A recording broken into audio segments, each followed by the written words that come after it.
നമ്മുടെ കർത്താവും രക്ഷിതാവുമായ യേശുക്രിസ്തുവിൻ്റെ വിലയേറിയ നാമം വാഴ്ത്തപ്പെടുമാറാകട്ടെ.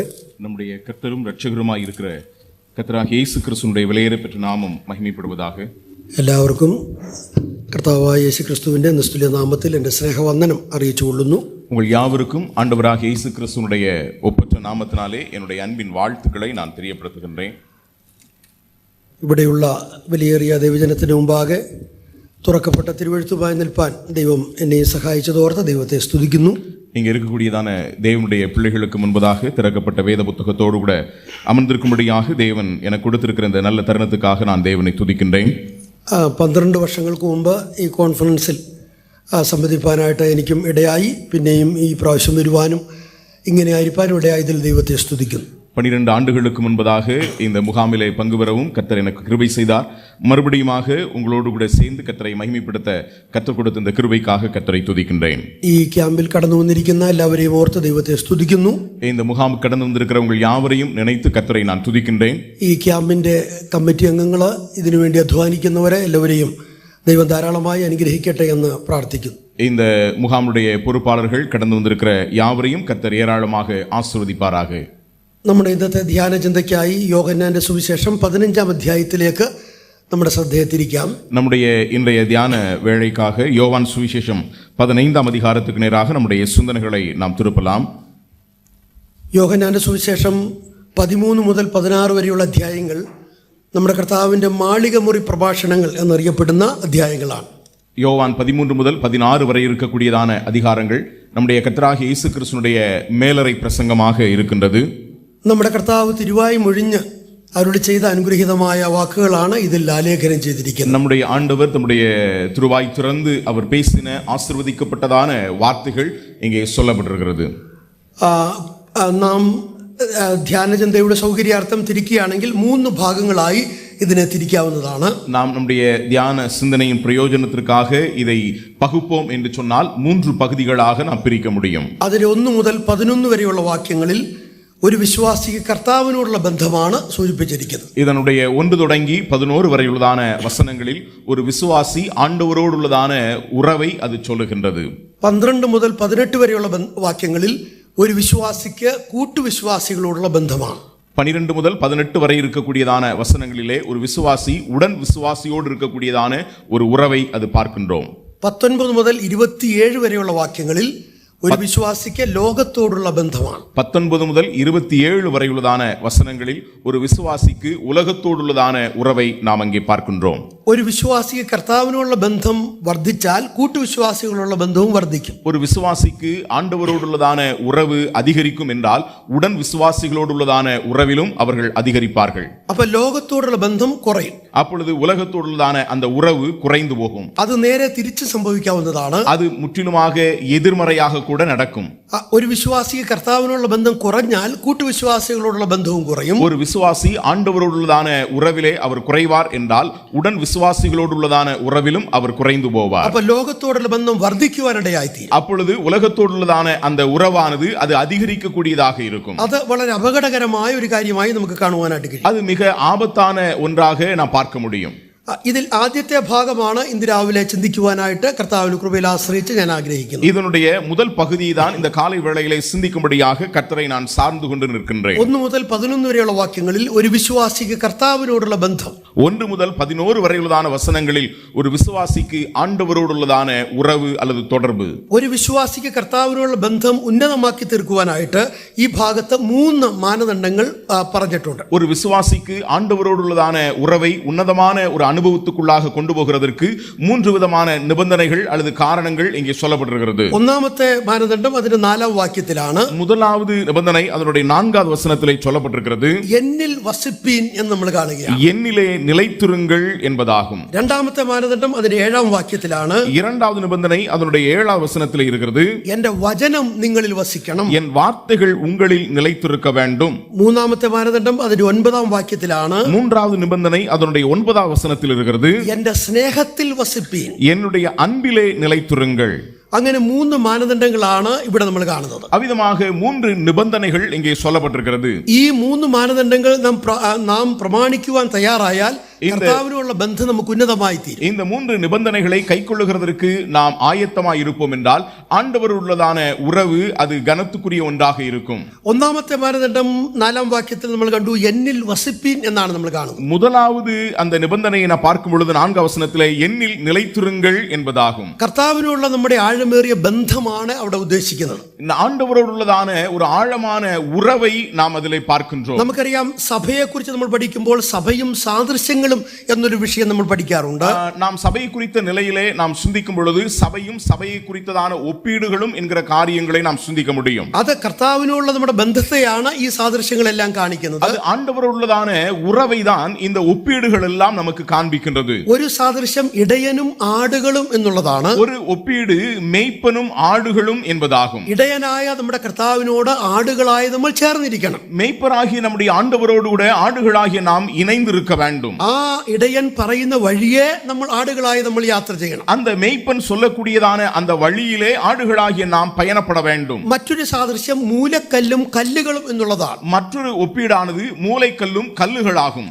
നമ്മുടെ കർത്താവായ യേശുക്രിസ്തുവാകുന്ന മൂലക്കല്ലിനോട് കല്ലുകളാകുന്ന നമ്മൾ ചേർന്നിരിക്കണം. நம்முடைய கர்த்தராகிய இயேசு கிறிஸ்துவாகிய மூலைக்கல்லோடு கூட கற்களாகிய நாம் இசைந்திருக்க வேண்டும். മറ്റൊരു സാദൃശ്യം ശിരസ്സും ശരീരവും എന്നുള്ളതാണ്. மற்றொரு ஒப்பீடானது சிரசும் சரீரமும் என்பதாகும். യേശുക്രിസ്തുവാകുന്ന ശിരസിനോട് ശരീരമാകുന്ന നമ്മൾ ചേർന്നിരിക്കണം എന്നുള്ളതാണ്. இயேசு கிறிஸ்துவாகிய தலையோடு கூட சரீரமாகிய நாம் இசைந்திருக்க வேண்டும் என்பதாகும். മറ്റൊരു സാദൃശ്യം ഈ അധ്യായത്തിൽ പറയുന്നുണ്ട്. மற்றொரு ஒப்பீடு இந்த அதிகாரத்திலே சொல்லப்பட்டிருக்கிறது. മുന്തിരിവള്ളിയും കൊമ്പുകളും എന്നുള്ളതാണ്. திராட்சை செடியும் திராட்சை செடியினுடைய கொடிகளும் என்பதாகும். നമ്മുടെ കർത്താവായ യേശുക്രിസ്തുവാണ് മുന്തിരിവള്ളി. நம்முடைய ஆண்டவராகிய இயேசு கிறிஸ்து திராட்சை செடியாய் இருக்கிறார். അവനോട് കൊമ്പുകളാകുന്ന നമ്മൾ ചേർന്നിരിക്കണം. அவரோடு கூட கிளைகளாகிய நாம் இசைந்திருக்க வேண்டும். നമുക്കറിയാം, മുന്തിരിവള്ളിയോട് കൊമ്പ് ചേരുന്ന ഭാഗത്ത് എന്തെങ്കിലും ഒരു ചെറിയ കേട് സംഭവിച്ചാൽ நமக்கு தெரியும், அந்த திராட்சை செடியோடு கூட இசைந்திருக்கக்கூடியதான கொடியினுடைய அந்த பகுதியிலே ஏதாவது கேடு உண்டாகும் என்றால் അതിൽ യഥാർത്ഥമായ ഫലം കായ്ക്കുവാനായിട്ട് കഴിയുകയില്ല. அதிலே சரியான விதத்திலே அது கனி கொடுக்க இயலாது. അപ്പോൾ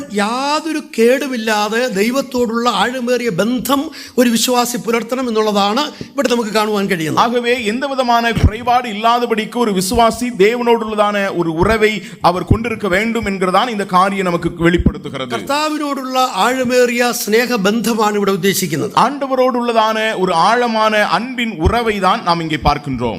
നമുക്കറിയാം, ഹാനോക്കിനെ കുറിച്ച് നമ്മൾ കാണുന്നുണ്ട്, ദൈവത്തോട് കൂടെ നടന്നു എന്ന് കാണുന്നു. நமக்கு தெரியும், ஏனோக்கை குறித்து நாம் பார்க்கிறோம், அவர் தேவனோடு கூட சஞ்சரித்துக் கொண்டிருந்தார். ഒരുപക്ഷെ നാം ചിന്തിച്ചേക്കാം, നമ്മെപ്പോലെ കുടുംബങ്ങളോ കുടുംബ ബന്ധങ്ങളോ മറ്റ് ഉത്തരവാദിത്തങ്ങളോ ഒന്നും ഇല്ലാത്ത വ്യക്തിയായിരിക്കാം ഹാനോക്ക് എന്ന്. ஒருவேளை ஏனோக்கை குறித்து நாம் ஒருவேளை இப்படி நினைக்கலாம், நம்மை போல எந்த ஒரு விதமான குடும்பமோ குடும்ப உறவுகளோ இல்லாத ஒரு மனிதராக இருக்கலாம் என்று நாம் நினைத்துக் கொண்டிருக்கலாம். എന്നാൽ നമ്മെ പോലെ ഒരുപാട് ഉത്തരവാദിത്തങ്ങളുള്ള വ്യക്തി തന്നെയായിരുന്നു ഹാനോക്ക്. ஆனால் ஏனோக்கை குறித்து நாம் சிந்திப்போம் என்று சொன்னால் நம்மை போல ஏராளமான பொறுப்பையும் குடும்ப உறவுகளையும் உடைய ஒரு மனிதனாக இருந்தார். എന്നാൽ അതിന്റെ നടുവിലും അവൻ ദൈവത്തോട് കൂടെ നടന്നു എന്നാണ് വായിക്കുന്നത്. ஆனால் அதன் நடுவிலும் அவர் தேவனோடு கூட சஞ்சரிக்கக்கூடிய ஒரு மனிதனாக இருந்தார் என்கிறதான் நாம் வாசிக்கின்றோம். അപ്പോൾ നമ്മുടെ ജീവിതത്തിന്റെ ഏത് ബദ്ധപ്പാടുകൾ നടുവിലും നമുക്ക് ദൈവത്തോട് കൂടെ നടക്കുവാനായിട്ട് കഴിയും. அப்படி என்றால் நம்முடைய வாழ்க்கையினுடைய எந்த சூழ்நிலைகளின் நடுவிலும் நாம் தேவனோடு கூட இசைந்து இணைந்து நடக்க முடியும். പ്രസംഗകരുടെ പ്രഭുവായിരുന്ന C.H. സ്പർജൻ ഇതിനെക്കുറിച്ച് പറഞ്ഞൊരു ഉദാഹരണം വളരെ ശ്രദ്ധേയമാണ്. பிரசங்கிகளுடைய வேந்தன் என்று அழைக்கப்படுகிறதான C.H. ஸ்பர்ஜன் இதை குறித்ததான ஒரு உதாரணத்தை சொன்னார். ഒരു പക്ഷി അത് മുട്ടയൊക്കെ ഇട്ട് കഴിഞ്ഞ്, ஒரு பறவை அது முட்டையிட்டு അത് അടയിരുന്ന് കുഞ്ഞുങ്ങൾ വിരിഞ്ഞു കഴിഞ്ഞാൽ പിന്നെ அது அடைகாத்து அதிலிருந்து குஞ்சுகள் பொரிந்து வரும் பொழுது ആ തള്ളപ്പക്ഷിക്ക് കൂട്ടിൽ തന്നെ ഇരിക്കാനായിട്ട് പറ്റത്തില്ല. அந்த தாய்ப்பறவை அந்த கூட்டில் தானே இருக்க முடியாது. എവിടെയെങ്കിലും പോയി തീറ്റ തേടി കൊണ്ടുവന്ന് ഈ കുഞ്ഞുങ്ങൾക്ക് കൊടുക്കണം. எங்கேயாவது போய் ஆகாரத்தை சேகரித்து வந்து இந்த குஞ்சுகளுக்கு கொடுக்க வேண்டும். ആ തള്ളപ്പക്ഷി തീറ്റ തേടി ഇങ്ങനെ അന്വേഷിക്കുമ്പോഴും അതിന്റെ ഹൃദയം എവിടെ? ഈ കൂട്ടിലാണ്. அந்த தாய்ப்பறவையானது ஆகாரம் சேகரிக்கிறதற்கு போனாலும் அதனுடைய இருதயமானது இந்த கூட்டில் தான் இருக்கும். എന്റെ കുഞ്ഞുങ്ങൾ എന്നുള്ളതാണ് ആ തള്ളപ്പക്ഷിയുടെ ചിന്ത. அந்த தாய்ப்பறவையினுடைய சிந்தனை என்னுடைய பிள்ளைகள் என்கிறதான அந்த மனநிலையோடு கூட இருக்கும். C.H. സ്പർജൻ പറയുന്നത്, C.H. ஸ்பர்ஜன் சொல்லுகின்றார், നമ്മുടെ ജീവിതത്തിന്റെ ഏത് മേഖലയിൽ നമ്മൾ ആയിരുന്നാലും, நம்முடைய வாழ்க்கையினுடைய எந்த ஒரு நிலையிலே நாம் இருந்தாலும் നമ്മുടെ ഹൃദയം നമുക്ക് ദൈവത്തിൽ അർപ്പിക്കാനായിട്ട് കഴിയും. நம்முடைய இருதயத்தை நாம் தேவனிடத்திலே நாம் அர்ப்பணம் செய்ய முடியும். കർത്താവിനെ ധ്യാനിച്ച് ഉയരത്തിലുള്ള ചിന്തിച്ച് നമുക്ക് ജീവിക്കാനായിട്ട് കഴിയുമെന്നാണ്. ஆண்டவரை சிந்தித்து மேலானவைகளை சிந்தித்து நம்மாலே கடந்து போக முடியும். എന്നിൽ വസിപ്പീൻ എന്നാണ് ഇവിടെ കർത്താവ് പറയുന്നത്. என்னிலே நிலைத்திருங்கள் என்றுதான் ஆண்டவர் இங்கே சொல்லுகின்றார். കർത്താവിനോടുള്ള ആഴമേറിയ ബന്ധമാണ് ഇവിടെ ഉദ്ദേശിക്കുന്നത്. ஆண்டவரோடு உள்ளதான ஆழமான உறவை தான் இங்கே நாம் பார்க்கின்றோம். കർത്താവിൽ നമ്മൾ വസിച്ചാൽ ഉണ്ടാകുന്ന ഒരു നന്മയാണ് നമ്മൾ ഈ 4-5 വാക്യത്തിൽ തുടർന്ന് കാണുന്നത്. ஆண்டவரிலே நாம் நிலைத்திருப்போம் என்றால் அதனால் உண்டாகக்கூடியதான நன்மைதான் இந்த 4-5 வசனங்களிலே நாம் பார்க்கின்றோம். നമുക്കറിയാം ആത്മികമായ ഏത് മുന്നേറ്റം നമ്മിലുണ്ടായാലും അതിനൊരു നന്മയുണ്ട് എന്നുള്ളത് വേദപുസ്തകം പഠിപ്പിക്കുന്ന കാര്യമാണ്. நமக்கு நன்றாக தெரியும் ஆவிக்குரிய விதத்திலே எந்த விதமான ஒரு முன்னேற்றம் நம்முடைய வாழ்க்கையில உண்டாகும் என்றாலும் அதன் மூலமாக நன்மை உண்டு என்று வேதம் நமக்கு சொல்லுகிறது. ഇവിടെയും നമ്മൾ ദൈവത്തിൽ വസിച്ചാൽ നമുക്കൊരു നന്മ ഉണ്ടാകുമെന്ന് കാണുകയാണ്. இங்கேயும் கூட நாம் தேவனிலே நிலைத்திருப்போம் என்று சொன்னால் அதன் மூலமாக நமக்கு ஒரு நன்மை உண்டு என்றும் நாம் வாசிக்கிறோம். എന്താണ് ഇവിടെ പറയുന്ന നന്മ എന്നുള്ളത്? இங்கே சொல்லப்பட்டிருக்கிறதான நன்மை என்றால் என்ன? 5-ാം വാക്യത്തിൽ വായിക്കുന്നു, അവൻ വളരെ ഫലം കായ്ക്കുമെന്നാണ്. அங்கே 5வது வசனத்திலே நாம் வாசிக்கிறோம், அவன் மிகுந்த கனிகளை கொடுப்பான். അവൻ വളരെ ഫലം കായ്ക്കും. அவன் மிகுந்த கனிகளை கொடுப்பான். ദൈവത്തിന്റെ തോട്ടം എന്നുള്ള നിലയിൽ ദൈവം നമ്മളെ ആക്കിയിരിക്കുമ്പോൾ, தேவனுடைய தோட்டம் என்கிற நிலையிலே தேவன் நம்மை வைத்திருக்கும் பொழுது ദൈവം നമ്മളെ കുറിച്ച് ആഗ്രഹിക്കുന്നത് നാം ദൈവത്തിന് വേണ്ടി ഫലം കായ്ക്കണം എന്നുള്ളതാണ്. தேவன் நம்மை குறித்து விரும்புகிறது நாம் தேவனுக்காக கனி கொடுக்க வேண்டும் என்பதாகும். പ്രിയപ്പെട്ടവരെ, ആ ഫലം നമ്മളിൽ കായ്ക്കണമെങ്കിൽ കർത്താവിനോടുള്ള വാസം നമുക്കുണ്ടാകേണ്ടത് അത്യാവശ്യം. அந்த கனிகள் நம்மிடத்திலே காணப்பட வேண்டும் என்றால் ஆண்டவரிலே நாம் நிலைத்திருக்க வேண்டும் என்கிறது அவசியமாகும். നാം എന്തെങ്കിലും ഫലം കായ്ച്ചിട്ട് കാര്യമില്ല. நாம் எதையாவது சொல்லிவிட்டால் அதனால் பிரயோஜனம் இல்லை. സൗകര്യം ഉണ്ടെങ്കിൽ ഫലം കായ്ച്ചിട്ട് കാര്യമില്ല. ஒருவேளை நமக்கு வசதி வாய்ப்புகள் இருந்தால் கனி கொடுத்தால் என்கிற நிலை அல்ல. വേറെ അത്യാവശ്യമൊന്നും ഇല്ലെങ്കിൽ കർത്താവിന് വേണ്ടി ഫലം കായ്ക്കാമെന്നൊരു പ്രമാണം ഇവിടെ പറയുന്നില്ല. ஒருவேளை வேற விதமான காரியங்கள் ஒன்றும் இல்லாதிருக்கும் பொழுது ஆண்டவருக்காக கனி கொடுக்கலாம் என்கிறதான விஷயம் அல்ல. നാം കർത്താവിന് വേണ്ടി ഫലം കായ്ച്ചേ മതിയാകുള്ളൂ. நாம் ஆண்டவருக்காக கனி கொடுத்தே ஆக வேண்டும். എത്രമാത്രം ഫലം കായ്ക്കണം? எவ்வளவு கனி கொடுக்க வேண்டும்? വളരെ ഫലം കായ്ക്കണം. மிகுந்த கனிகளை கொடுக்க வேண்டும். വളരെ അധികം ഫലം കായ്ക്കണം. அதிகமான கனிகளை கொடுக்க வேண்டும். അതാണ് നമ്മളിവിടെ കാണുന്നത്. அதுதான் நாம் இங்கே பார்க்கின்றோம். ഫലം കായ്ച്ചും വർദ്ധിച്ചും വരണമെന്നാണ് വായിക്കുന്നത്. நாம் அவ்விதமாக கனி கொடுத்து நாம் பெருக வேண்டும் என்றுதான் நாம் பார்க்கின்றோம். ബഹുമാന്യ ദൈവമക്കളെ, மரியாதைக்குரியதான தேவனுடைய பிள்ளைகளே, ക്രിസ്തീയ ജീവിതത്തിൽ കർത്താവിന് വേണ്ടി എത്രമാത്രം ഫലം കായ്ക്കാൻ നമുക്ക് കഴിയുന്നുണ്ട്? நம்முடைய கிறிஸ்தவ வாழ்க்கையில் ஆண்டவருக்காக எந்த அளவுக்கு நாம் கனி கொடுக்கக்கூடியவர்களாய் இருக்கிறோம்? നാം ഫലം കായ്ക്കാൻ കഴിയുന്നില്ലെങ്കിൽ ദൈവത്തിന് മുമ്പിൽ നമ്മൾ നിഷ്പ്രയോജനരായിരിക്കുമെന്നുള്ളതിന് യാതൊരു സംശയവുമില്ല. நாம் கனி கொடுக்கிறவர்களாய் இராவிட்டால் நாம் தேவனுக்கு முன்னதாக பலனற்றவர்களாக இருப்போம். அதனாலே எந்த ஒரு பிரயோஜனமும் கிடையாது. ഫലം കായ്ക്കുക എന്ന് പറയുമ്പോൾ கனி கொடுத்தல் என்று சொன்னால் ഫലം പല വൃക്ഷങ്ങളെ കുറിച്ച് വേദപുസ്തകത്തിൽ പറയുന്നുണ്ട്. அதாவது கனி மரங்களை குறித்து வேதத்திலே நாம் வாசிக்கின்றோம். ഒന്ന് ഫലം കായ്ക്കുന്ന വൃക്ഷം എന്നുള്ളതാണ്. ஒன்று கனி காய்க்கக்கூடியதான மரங்கள் என்பதாகும். വാസ്തവത്തിൽ നമ്മളൊക്കെ അങ്ങനെയുള്ളവരായിരിക്കണം. நாம் எல்லோரும் அப்படிப்பட்டதான நபர்களாய் இருக்க வேண்டும். നമ്മുടെ ജീവിതം മൂലം ദൈവത്തിന് ഫലമുണ്ടാകണം. நம்முடைய வாழ்க்கையின் மூலமாக தேவனுக்கு கனிகள் உண்டாக வேண்டும். ദൈവം നമുക്ക് തന്നിട്ടുള്ള സാധ്യതകൾ നമ്മൾ ദൈവനാമ മഹത്വത്തിനായിട്ട് വിനിയോഗിക്കണം. நாம் தேவன் நமக்கு கொடுக்கக்கூடியதான வாய்ப்புகளை எல்லாம் தேவநாம மகிமைக்காக பயன்படுத்த வேண்டும். നമ്മളെക്കാൾ അധികം കർത്താവിനെയും കർത്താവിന്റെ കാര്യങ്ങളെയും നമ്മൾ സ്നേഹിക്കണം. நம்மை காட்டிலும் அதிகமாக ஆண்டவரையும் ஆண்டவருடைய காரியங்களை நாம் நேசிக்க வேண்டும். പ്രിയപ്പെട്ടവരെ, അങ്ങനെ നാം കർത്താവിന് വേണ്ടി ഫലം കായ്ക്കേണ്ടവരാണ്. அருமையானவர்களே, நாம் அவ்விதமான நிலையிலே ஆண்டவருக்காக கனி கொடுக்க வேண்டியவர்களாய் இருக்கிறோம். മറ്റൊരു വൃക്ഷത്തെ കുറിച്ച് നമ്മൾ കാണുന്നത്, மற்றொரு மரத்தை குறித்து நாம் வாசிக்கும் பொழுது ഫലം കായ്ക്കാത്ത വൃക്ഷം എന്നുള്ളതാണ്. கனி கொடாத மரம் என்பதாகும்.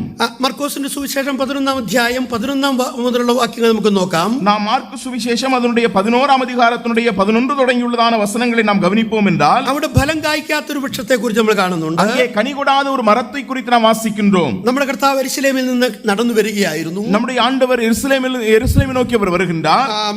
അവൻ അടുത്തത് പിറ്റേന്നാൾ അവൻ ബഥാന്യ വിട്ടു പോരുമ്പോൾ மறுநாளிலே அவர் பெத்தானியாவிலிருந்து புறப்பட்டு வருகையில் കർത്താവിന് വിശന്നു എന്നാണ് വായിക്കുന്നത്. ஆண்டவருக்கு பசியுண்டாயிற்று என்று நாம் வாசிக்கிறோம். ഇലയുള്ള ഒരു അത്തിവൃക്ഷം കർത്താവ് കാണുകയാണ്. இலையுள்ளதான ஒரு அத்தி மரத்தை ஆண்டவர் அங்கே பார்க்கின்றார். കർത്താവ് അതിന്റെ അടുക്കലേക്ക് ചെന്നു. ஆண்டவர் அதன் அருகிலே போகின்றார். കിട്ടും എന്ന് കരുതി അതിലേക്ക് നോക്കുകയാണ്. அதிலே ஏதாவது அகப்படுமா என்று பார்க்கும்படியாய் அருகிலே போகின்றார். പക്ഷെ നിരാശയായിരുന്നു ഫലം. ஆனால் அங்கே பார்த்தவர்கள் ஒரு ஏமாற்றம் உண்டாகிறது. ഇലയല്ലാതെ മറ്റൊന്നും അതിലില്ലായിരുന്നു. இலையல்லாமல் வேறொன்றும் அதிலே காணப்படவில்லை. നമ്മുടെ കർത്താവ് അത്തിയെ ശപിക്കുന്നതായി നമ്മൾ കാണുകയാണ്.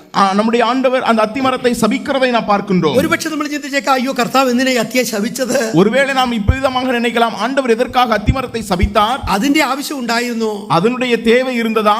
പ്രിയപ്പെട്ടവരെ, ഇവിടെ നമ്മൾ വായിക്കുന്നത് നിറയെ ഇലകളുള്ള ഒരു അത്തി എന്നുള്ളതാണ്. நாம் இங்கே வாசிக்கும் பொழுது ஏராளமான இலைகள் உள்ளதான ஒரு அத்திமரம் என்று வாசிக்கிறோம். വേദപണ്ഡിതന്മാർ അതിനെക്കുറിച്ച് പറയുന്നത്, வேத பண்டிதர்கள் அதை குறித்து சொல்லும்போது, അത്തിപ്പഴത്തിന്റെ കാലമല്ലെങ്കിൽ പോലും அத்திப்பழ காலம் இல்லாத பொழுதும் നിറയെ ഇലകളുള്ള അത്തിയിൽ, நிறைய இலைகள் இருக்கக்கூடியதான அத்திமரத்தில் അത്യാവശ്യം വിശപ്പടക്കാനുള്ള അത്തി പഴം കാണാൻ സാധ്യതയുണ്ട്. ஓரளவு நம்முடைய பசி ஆற்றக்கூடியதான பழங்கள் அதிலே இருக்கிறதற்கு வாய்ப்பு உண்டு என்று சொல்லுகிறார்கள். പക്ഷെ ഇവിടുത്തെ പ്രശ്നം എന്താണ്? ஆனால் இங்க இருக்கக்கூடிய பிரச்சனை என்ன?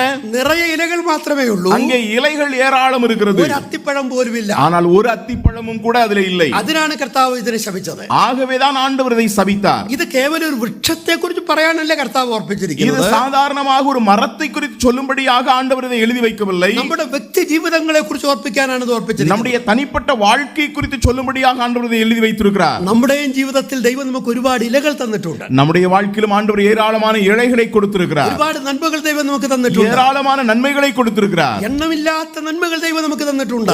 நாம் எண்ணி பார்க்க முடியாத நன்மைகளை தேவன் நமக்கு தந்திருக்கிறார். അർഹിക്കാത്ത നന്മകൾ ദൈവം നമുക്ക് തന്നിട്ടുണ്ട്. தகுதியில்லாத நன்மைகளை தேவன் நமக்கு தந்திருக்கிறார். പക്ഷേ ഇന്ന് പകലിൽ ഒരു ചോദ്യം ദൈവത്തിന്റെ ആത്മാവ് നമ്മോട് ஆனால் ചോദിക്കുകയാണ്. இந்த காலை வேளையிலே தேவனுடைய ஆவியான ஒரு கேள்வியை நம்மை பார்த்து கேட்கின்றார். ആ ഇലകൾക്കനുസരിച്ച് ഫലം കായ്ക്കുവാൻ നമുക്ക് കഴിയുന്നുണ്ടോ? அந்த இலைகளுக்கு ஏற்ற விதமான கனிகள் கொடுக்கக்கூடியவர்களாக நாம் இருக்கிறோமா? നാം കർത്താവിന് വേണ്ടി എത്രമാത്രം ഫലം நாம் കായ്ക്കുന്നു? ஆண்டவருக்காக எந்த அளவுக்கு கனி கொடுக்கிறவர்களாக இருக்கிறோம்? ഫലം കായ്ക്കാത്ത വൃക്ഷമാണോ നമ്മൾ? ஒருவேளை கனி கொடாத மரமாய் நாம் இருக்கிறோமா? നമ്മുടെ അധ്വാനം മുഴുവൻ നമുക്ക് വേണ്ടി തന്നെയാണോ? நம்முடைய எல்லா பிரயாசங்களும் நமக்காகத்தான் இருக்கிறதா? നമ്മുടെ ജീവിതത്തിലെ സകല ശ്രമങ്ങളും നടത്തുന്നത് ഞാൻ വിജയിക്കണമെന്നുള്ള അർത്ഥത്തിലാണ്. நம்முடைய வாழ்க்கையில் நாம் செய்யக்கூடிய எல்லா செயல்களும் நான் இதிலே வெற்றி பெற வேண்டும் என்கிற நோக்கத்திற்காகவா? നാം ഫലമില്ലാത്ത വൃക്ഷങ്ങളായിട്ടിരിക്കുന്നു. நாம் கனி இல்லாத மரங்களாய் இருக்க கூடாது. മറ്റൊരു വൃക്ഷത്തെ കുറിച്ച് നമ്മൾ കാണുന്നത്, மற்றொரு மரத்தை குறித்து நாம் வாசிக்கும் போது ആകാത്ത ഫലം കായ്ക്കുന്ന വൃക്ഷം എന്നുള്ളതാണ്. அங்கே ஆகாத கனி கொடுக்கக்கூடியதான மரம் என்று. യെശയ്യാ പ്രവചനം 5-ാം അധ്യായത്തിലേക്ക് നമുക്ക് വരാം. அங்கே ஏசாயா தீர்க்கதரிசன புத்தகம் அதனுடைய 5ஆம் அதிகாரத்துக்கு நாம் கடந்து வருவோம் என்று சொன்னால், അവിടെ ആകാത്ത ഫലം കായ്ച്ച ഒരു വൃക്ഷത്തെ കുറിച്ച് കാണുന്നുണ്ട്. அங்கே ஆகாத கனி கொடுக்கக்கூடியதான ஒரு மரத்தை குறித்து நாம் வாசிக்கின்றோம்.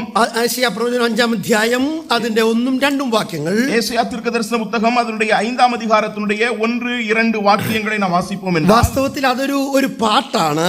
அங்கே சரியாய் சொல்லுவோம் என்று சொன்னால் அது ஒரு பாடல் ആ தான். പാട്ടെന്ന് പറഞ്ഞ സന്തോഷത്തിന്റെ പാട്ടല്ല, அது ஒரு பாடல் என்று சொன்னால் ஒரு மகிழ்ச்சியின் பாடல் அல்ல, ഒരു വിലാപഗീതമാണ്, ஒரு புலம்பலின் பாடல். ഇസ്രായേലിന്റെ ആകാത്ത ഫലം കായ്ക്കുന്നതിനെ കുറിച്ച് ഓർത്ത് വളരെ വിലാപത്തോട് പാടിയ ഒരു പാട്ടാണ്. இஸ்ரவேலிலே கசப்பான பழங்களை கொடுக்கக்கூடியதான அனுபவத்தை குறித்து அங்கே புலம்பி பாடுகிறதான ஒரு பாடல். ഇവിടെ നമ്മൾ വായിക്കുന്നത്, ഞാൻ എൻ്റെ പ്രിയതമന് ഏറ്റവും ഫലവത്തായ ഒരു കുന്നിന്മേൽ ഒരു മുന്തിരിത്തോട്ടം ഉണ്ടായിരുന്നു എന്നുള്ളതാണ്. இங்கே நாம் வாசிக்கும் பொழுது என் நேசருக்கு மகா செழிப்பான மேட்டிலே ஒரு திராட்சை தோட்டம் உண்டு என்று நாம் வாசிக்கிறோம். ഈ മുന്തിരിത്തോട്ടം സ്ഥാപിച്ചത് ഏറ്റവും ഫലവത്തായ ഒരു കുന്നിന്മേലാണ്. அதாவது இந்த திராட்சை தோட்டமானது ஒரு மேட்டின் மேலே அது வைக்கப்பட்டிருக்கிறது.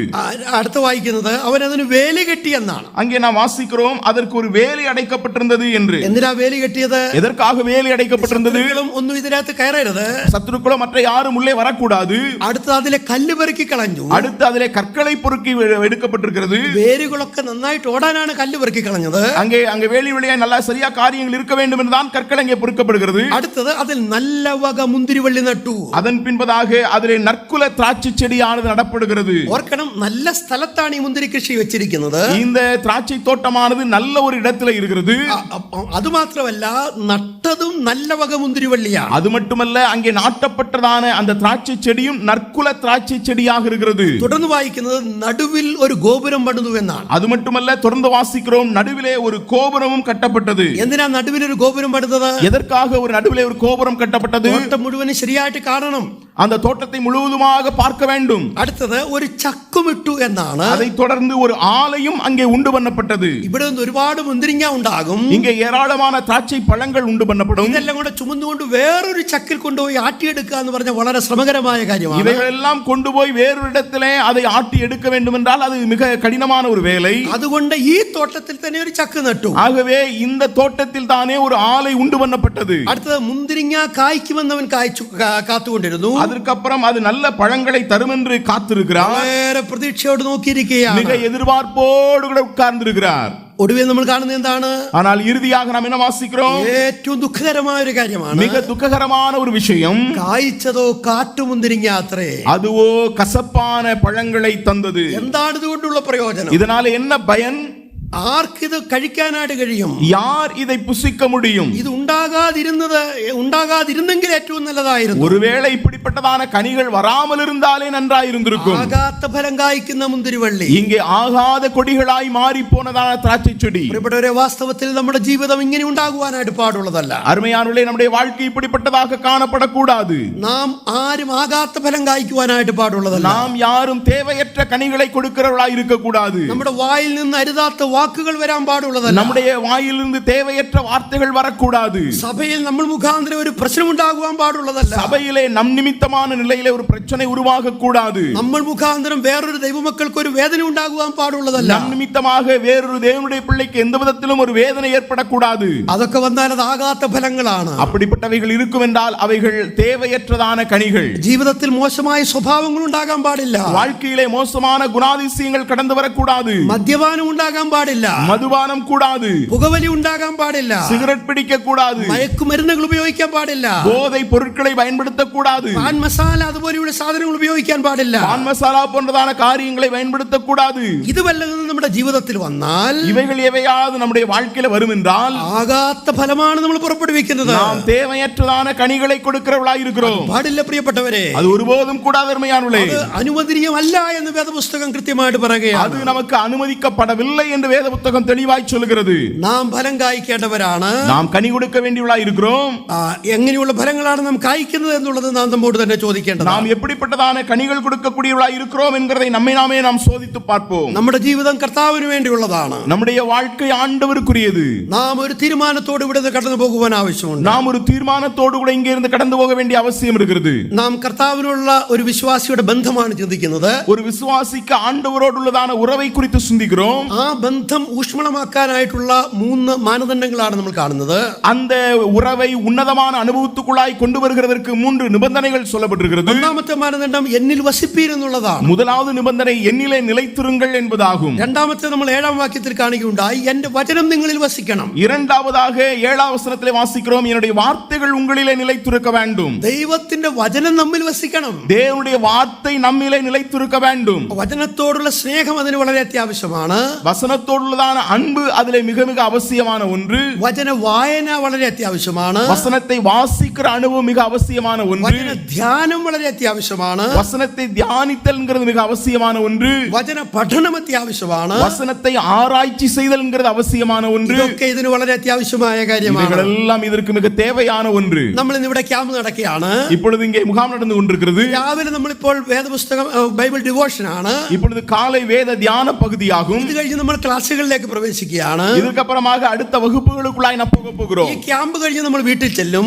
இந்த முகாம் முடித்து நாம் வீட்டுக்கு போவோம். നമുക്ക് എല്ലാ ദിവസവും ഇങ്ങനെ ഈ ക്യാമ്പിൽ പങ്കെടുത്തതുപോലെ വചനധ്യാനവും വചന പഠനവുമായി മാത്രം ഇരിക്കാനായിട്ട് പറ്റുകയില്ല. எல்லா நாளும் முகாமிலே இருக்கிறது போல நம்முடைய வீட்டிலும் கூட அங்கே வேத தியானமும் வேத பாடமும் நம்முடைய வீட்டில் இருக்காது. നമുക്ക് ഒരുപാട് ബന്ധപ്പാടുകളും അധ്വാനങ്ങളും ഉണ്ടായിരിക്കും. நமக்கு ஏராளமான வேலைகளும் காரியங்களும் இருக்கும். പക്ഷെ മുടക്കാൻ പാടില്ലാത്ത ഒരു കാര്യം ഉണ്ടായിരിക്കണം. ஆனால் தடையில்லாத விஷயமாக ஒன்று இருக்க வேண்டும். ഈ ബൈബിൾ ഡിവോഷൻ, இந்த வேத தியானம், അത് മുടക്കാൻ പാടില്ല. அது ஒருபோதும் தடை இருக்க கூடாது. അത് കഴിഞ്ഞ് നമ്മുടെ അധ്വാനം മതി പ്രിയപ്പെട്ടവരെ. அதை நாம் நிறைவேற்றி விட்டு தான் அடுத்த வேலைக்கு நாம் போக வேண்டும். അത് കഴിഞ്ഞ് നമ്മുടെ ഓട്ടം മതി. அதற்கப்புறம் நம்முடைய ஓட்டங்கள் இருக்கட்டும். വചന ധ്യാനം മുടക്കാൻ പാടില്ല. வசனத்தை தியானிக்கிறது அது ஒருபோதும் நிறுத்தக்கூடாது. ദൈവത്തിന്റെ ആത്മാവ് അതിലൂടെ നമ്മോട് സംസാരിച്ചുകൊണ്ടിരിക്കുകയാണ്. தேவனுடைய ஆவியானவர் அதன் வழியாக நம்மோடு கூட பேசிக் கொண்டிருக்கிறார். ഈ മന്നയുടെ ബലത്താൽ നമ്മൾ അന്ന് യാത്ര ചെയ്തുകൊണ്ടിരിക്കുകയാണ്. இந்த மன்னாவின் பலத்தினாலே நாம் பயணம் செய்ய வேண்டியவர்களாய் இருக்கிறோம். പാപം ചെയ്യാൻ നമ്മളെ തന്നെ സൂക്ഷിക്കുന്നത് അതുകൊണ്ടാണ്. பாவம் செய்யாதபடிக்கு நம்மை நாமே காத்துக் கொள்கிறது இதனாலே தானே. കർത്താവിന് വേണ്ടി പ്രയോജനപ്പെടുവാൻ നമ്മെ ഒരുക്കുന്നത് ഇതിലൂടെയാണ്. ஆண்டவருக்காக பயனுள்ளவர்களாக நாம் மாறுகிறதுக்கு நம்மை ஆயத்தப்படுத்துகிறது இதன் வழியாய் தானே. വചനധ്യാനം നമ്മൾ മുടക്കാൻ പാടില്ല. ஆகவே வசனத்தை தியானிக்கிறதை ஒரு நாள் நாம் நிறுத்தக்கூடாது. ദൈവം നമ്മോട് വ്യക്തിപരമായി സംസാരിക്കുന്ന ഒന്നാണ് വചനധ്യാനം എന്ന് പറയുന്നത്. தேவன் நம்மோடு கூட தனிப்பட்ட விதத்திலே பேசுகிறதான் வசன தியானம் என்பதாகும். തുറക്കപ്പെട്ട തിരുവെഴുത്ത് എടുത്ത വചനത്തിന് മുമ്പിൽ നമ്മൾ ഇരിക്കണം. திறக்கப்பட்டதான வேத புத்தகத்துக்கு முன்னதாக நாம் அமர்ந்திருக்க வேண்டும். പ്രാർത്ഥനയോടെ നമ്മൾ ഇരിക്കണം. நாம் ஜெபத்தோடு கூட அமர்ந்திருக்க வேண்டும். കർത്താവേ എന്നോട് സംസാരിക്കണമേ എന്നുള്ള ചിന്തയിൽ നമ്മൾ ഇരിക്കണം. ஆண்டவரே என்னோடு கூட பேசுவங்கிற சிந்தையோடு கூட அமர்ந்திருக்க வேண்டும். വചനം നമ്മുടെ ഉള്ളിൽ വസിക്കണം. வசனம் நம்மிலே நிலைத்திருக்க வேண்டும். വചനപ്രകാരമുള്ള ഒരു ജീവിതത്തെയും ഇത് കാണിക്കുന്ന ഒന്നാണ്. வசனத்தின்படியான ஒரு வாழ்க்கையும் இது காண்பிக்கிறது. ദൈവവചനത്തിന്റെ അടിസ്ഥാനത്തിൽ നമ്മുടെ ജീവിതം മുന്നോട്ട് കൊണ്ടുപോകുക. தேவனுடைய வசனத்தின் அடிப்படையிலே நம்முடைய வாழ்க்கையை நாம் முன்னேற்றி கொண்டு போக வேண்டும். പ്രിയപ്പെട്ടവരെ, വചനം വിട്ട് ഇടത്തോട്ടോ വലത്തോട്ടോ മാറാത്ത ഒരു ജീവിതം. அருமையான அருமையானவர்களே, வசனத்தை விட்டு இடதுபுறமோ வலதுபுறமோ சாயாது இருக்கக்கூடிய ஒரு வாழ்க்கை, ആ ജീവിതം ദൈവം നമ്മളെ കുറിച്ച് ആഗ്രഹിക്കുന്നുണ്ട്. அப்படிப்பட்டதான ஒரு வாழ்க்கையை தான் தேவன் நம்மை குறித்து விரும்புகிறார். അതാണ് വചനത്തിൽ വസിക്കുക എന്ന് പറയുന്നത്. அதுதான் வசனத்திலே வார்த்தையிலே நிலைத்திருத்தல் என்பதாகும். വാസ്തവത്തിൽ അത് വളരെ ഭാഗ്യകരമായ ഒന്നാണ് പ്രിയപ്പെട്ടവരെ. உண்மையாய் சொல்ல வேண்டும் என்றால் அது நமக்கு கிடைக்கப்பட்டிருக்கிற ஒரு பாக்கியமான அனுபவம். அருமையானவர்களே, ഈ ലോകത്തിന്റെ ആലോചനകൾ കേട്ട് നമ്മുടെ ചുവടുകൾ മുന്നോട്ട് വെക്കുന്നതിനേക്കാൾ இந்த உலகத்தின் ஆலோசனைகளை கேட்டு அதன்படியாக நம்முடைய அடிச்சுவடுகளை எடுத்து வைக்கிறதற்கு முன்பாக എത്രയോ ശ്രേഷ്ഠമാണ് ദൈവവചനത്തിലെ വാക്കുകൾ കേട്ട് നമ്മുടെ ചുവടുകൾ മുന്നോട്ട് വെക്കുക. அதை விட மேன்மையானது தேவனுடைய வசனத்தை கேட்டு நம்முடைய வாழ்க்கையின் அடிச்சுவடுகளை எடுத்து வைப்பது என்பதாகும். അങ്ങനെയുള്ള ജീവിതങ്ങളായി നമുക്ക് തീരുവാൻ ദൈവം സഹായിക്കട്ടെ. அப்படிப்பட்டதான நபர்களாக மாற தேவன் நமக்கு உதவி செய்வாராக. ഈ വചനം നമ്മുടെ ഉള്ളിൽ വസിക്കണമെന്നാണ് പറയുന്നത്. இந்த வசனம் நம்முடைய உள்ளத்திலே வாசம் பண்ண வேண்டும் என்று சொல்லப்பட்டிருக்கிறது. നാം ഒന്നാമത്തെ ആശയത്തിൽ കണ്ടതുപോലെ, நாம் முதலாவது சிந்தனையிலே கண்டதுபோல, ഈ രണ്ടാമത്തെ മാനദണ്ഡത്തിലും ഇത് പ്രമാണിച്ചാൽ ഒരു നന്മ നമ്മളിവിടെ കാണുന്നുണ്ട്. இந்த இரண்டாவது நிபந்தனையை நாம் கைக்கொள்வோம் என்றால் இதற்கும் ஒரு நன்மை இருக்கிறது. എന്താണ് ആ നന്മ എന്ന് പറയുന്നത്? அந்த நன்மை என்றால் என்ன? 7-ാം വാക്യത്തിൽ നമ്മൾ വായിക്കുന്നു, 7-ാം വചനത്തിலே നാം വാസിக்கிறோம், നിങ്ങൾ ഇച്ഛിക്കുന്നത് എന്തെങ്കിലും അപേക്ഷിപ്പീൻ, അത് നിങ്ങൾക്ക് കിട്ടും. நீங்கள் கேட்டுக்கொள்வது எதுவோ அது உங்களுக்கு செய்யப்படும். നോക്കണം, നിങ്ങൾ എന്താണ് ആഗ്രഹിക്കുന്നത്, நீங்கள் எதை விரும்புகிறீர்களோ അത് എന്നോട് ചോദിച്ചു കൊള്ളുക എന്നാ പറയുന്നത്. அதை என்னிடத்திலே கேளுங்கள் என்பதாகும். അത് നിങ്ങൾക്ക് ഞാൻ തരുമെന്നാ പറഞ്ഞിരിക്കുന്നത്. அதை நான் உங்களுக்கு தருவேன் என்று தான் சொல்கிறார். ഓ, വാസ്തവത്തിൽ ഇത് എന്തോ ഒരു ആശയമാണ്. உண்மையை சொல்ல வேண்டுமானால் எவ்வளவு ஒரு அற்புதமான ஒரு கருத்து. നിങ്ങൾ എന്നോട് എന്താണ് ആവശ്യമുള്ളതെന്ന് ചോദിച്ചു കൊള്ളുക. நீங்கள் உங்களுடைய தேவை என்ன என்பதை என்னிடத்துக்கு சொல்லுங்கள். നമ്മൾ കേട്ടിട്ടുണ്ട്, രാജാക്കന്മാരൊക്കെ ചോദിച്ചിട്ടുണ്ടെന്ന് കേട്ടിട്ടുണ്ട്. ஒருவேளை ராஜாக்கள் இப்படி அவர்கள் சொல்லி இருப்பார்கள் என்று நான் கேள்விப்பட்டிருக்கிறேன். கேளுங்க, രാജ്യത്തിന്റെ പകുതി ആണെങ്കിലും ഞാൻ തരാമെന്ന് പറഞ്ഞിട്ടുണ്ട്. ஒருவேளை தேசத்தினுடைய பாதியை கேட்டாலும் நான் தருகிறேன் என்று அவர்கள் சொல்லி இருக்கிறார்கள். പക്ഷേ ഇവിടെ അതല്ല. ஆனால் இங்கே அது அல்ல. നിങ്ങൾ എന്താണ് ഇച്ഛിക്കുന്നത് അത് ചോദിച്ചു കൊള്ളുക. நீங்கள் எதை கேட்டுக்கொள்கிறீர்களோ அதை கேளுங்கள், അത് ഞാൻ നിങ്ങൾക്ക് തരും. அதை உங்களுக்கு செய்யப்படும். ദൈവം വെറുതെ പറഞ്ഞതാണോ? தேவன் சும்மா சொல்லி இருக்கிறாரா? ഒരിക്കലുമല്ല. ஒருபோதும் இல்லை. പിന്നെ ചോദിച്ചാൽ തരാതിരിക്കാൻ പറ്റുമോ? அப்படி என்றால் கேட்டால் அவரால் தராமல் இருக்க முடியுமா? തരുമെന്നാണ് പറഞ്ഞിട്ടുള്ളത്. அவர் தருவேன் என்று தான் சொல்லியிருக்கிறார். തന്നെ ചെയ്യുമെന്നാണ് കാണുന്നത്. அவர் கண்டிப்பாய் தரவே செய்வார். അയ്യോ, അപ്പൊ നമ്മള് ആഗ്രഹിക്കുന്ന എല്ലാം ദൈവത്തോടങ്ങ് ചോദിച്ചാൽ മതിയല്ലോ. அப்படி என்றால் நாம் விரும்புகிற எல்லாவற்றையும் தேவனிடத்தில் கேட்டால் போதுமே. അപ്പൊ അതെല്ലാം ദൈവം ഇങ്ങ് തരുമല്ലോ. அப்படி என்றால் அதையெல்லாம் தேவன் நமக்கு தருவாரே. ഇവിടെ ഒരു വ്യവസ്ഥ നമ്മൾ കാണുന്നുണ്ട്. இங்கே ஒரு நிபந்தனை இருக்கிறது. ആരോടാണ് ദൈവം ഈ കാര്യം പറയുന്നത്? யாரிடத்தில் இந்த காரியத்தை தேவன் சொல்லுகிறார்? നിങ്ങൾ എന്നോട് ചോദിച്ചു കൊള്ളുക എന്ന് ദൈവം ആരോടാണ് പറയുന്നത്? என்னிடத்தில் நீங்கள் கேளுங்கள் என்று யாரிடத்தில் சொல்லுகிறார்? എന്റെ വചനം ഉള്ളിൽ വസിക്കുന്നവരോടാണ്. என்னுடைய வார்த்தைகள் உங்களிலே நிலைத்திருக்க வேண்டும் என்று சொல்லப்பட்டிருக்கிறவர்களுக்கு. ദൈവത്തിന്റെ വചനം നമ്മുടെ ഉള്ളിൽ വസിച്ചാൽ, தேவனுடைய வார்த்தைகள் நம்முடைய உள்ளத்திலே வாசம் பண்ணும் என்றால், കർത്താവ് പറയുക, നീ ഇച്ഛിക്കുന്നത് എന്താണെങ്കിലും ചോദിച്ചു കൊള്ളുക, ഞാൻ നിങ്ങൾക്ക് അത് തരും. நீ கேட்டுக்கொள்வது எதுவோ அது உனக்கு செய்யப்படும் என்று தான் ஆண்டவர் சொல்லுகிறார். കർത്താവിന് ഒരു കാര്യം നന്നായിട്ട് അറിയാം. ஆண்டவருக்கு ஒரு விஷயம் நன்றாய் தெரியும். ദൈവത്തിന്റെ വചനം ഒരാളുടെ ഉള്ളിൽ വസിച്ചാൽ, தேவனுடைய வார்த்தை ஒரு மனிதனுக்குள்ளாக வாசம் பண்ணும் என்றால், അവൻ കർത്താവിനോട് ചോദിക്കുന്ന ചോദ്യങ്ങൾ എന്തൊക്കെയാണ് എന്ന്, அவன் ஆண்டவரிடத்திலே கேட்கக்கூடியதான காரியங்கள் எதுவாய் இருக்கட்டும், അത് ദൈവത്തിന് പ്രസാദകരമായ ചോദ്യമായിരിക്കും. அது தேவனுக்கு பிரியமான காரியங்களாக இருக்கும். അത് വേദപുസ്തകത്തോട് ഏറ്റവും യോജിച്ച ചോദ്യങ്ങളായിരിക്കും. அது வேத புத்தகத்தோடு கூட ஒத்துப்போகிறதான காரியங்களாக இருக்கும். പ്രിയപ്പെട്ടവരെ, നമ്മുടെ ചിന്തകൾ എങ്ങനെയുള്ളതാണ്? நம்முடைய சிந்தனைகள் எப்படிப்பட்டவைகள்? നമ്മുടെ ചോദ്യങ്ങൾ എങ്ങനെയുള്ളതാണ്? நம்முடைய கேள்விகள் எப்படிப்பட்டவைகள்? നമ്മുടെ ജീവിത രീതികൾ എങ്ങനെയുള്ളതാണ്? நம்முடைய வாழ்க்கையின் நிலைகள் எப்படிப்பட்டவைகள்? ഇതൊക്കെ കാണുമ്പോൾ ഒരു കാര്യം നന്നായിട്ട് മനസ്സിലാക്കാനായിട്ട് കഴിയും. இதையெல்லாம் பார்க்கும் பொழுது ஒரு காரியத்தை நாம் நன்றாய் புரிந்து கொள்ள முடியும். ദൈവത്തിന്റെ വചനം എന്റെ ഉള്ളിൽ വസിക്കുന്നുണ്ടോ? தேவனுடைய வார்த்தை என்னுடைய உள்ளத்திலே வாசம் பண்ணுகிறதா? വചനത്തിന് ഞാൻ എത്രമാത്രം പ്രാധാന്യം കൊടുക്കുന്നുണ്ട്? தேவனுடைய வார்த்தைக்கு நான் எவ்வளவு முக்கியத்துவம் கொடுக்கிறேன்? പ്രിയപ്പെട്ടവരെ, നാം ആഗ്രഹിക്കുന്നത് തരാമെന്ന് കർത്താവ് പറഞ്ഞിരിക്കുക. அருமையானவர்களே, நாம் விரும்புகிறதை தேவன் தருகிறேன் என்று சொல்லி இருக்கிறார். ഇതുപോലെ ലോകത്തിൽ வேற ആരും പറഞ്ഞിട്ടില്ല. இதுபோல உலகத்திலே யாரும் சொல்லவில்லை.